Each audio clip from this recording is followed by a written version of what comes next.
Yesterday, for our first reading, we saw Elijah defeating the 450 prophets of Baal. And how did he do it? Yesterday, he prayed, and fire came from heaven, and that fire consumed the offering that they had prepared. Today, we see Elijah praying again. But this time, he doesn't pray for fire from heaven, but he prays for rain.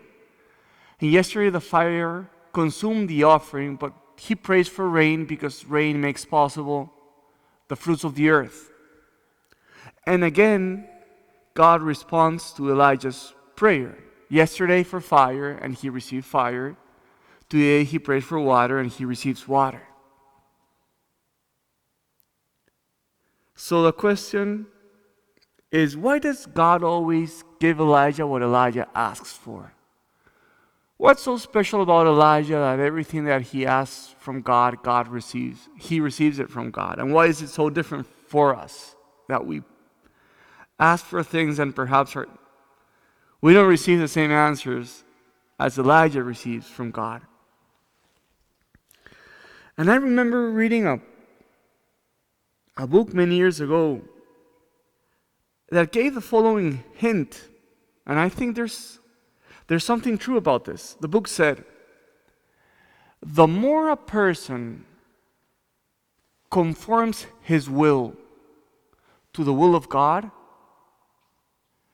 the more God conforms his will to the will of the person. And I know this sounds a little bit suspicious, but it's true. And it's true in the life of the saints. Today is the feast of St. Anthony. St. Anthony was an extraordinary miracle worker. He was the saint who was canonized the fastest after his death. And we could say the same about St. Anthony that we say about Elijah. It seems like whatever St. Anthony asked from God, God gave it to Anthony. And it seems to me that the answer I gave for Elijah also seems reasonable for Anthony too. Again, the more a person conforms his will to the will of God, the more God conforms his will to the will of the person, because it is more likely that the person asks from God things that are in accordance with God's will. So today, or this 2 days in a row that we see Elijah asking for things and God giving him what he asked for, even though there are so different things, fire one day, water the other day, I think we could have two takeaways. The first one is prayer has power. And sometimes we forget about this. We have to be reminded by these passages in scriptures. Prayer has power. God does not despise our prayer.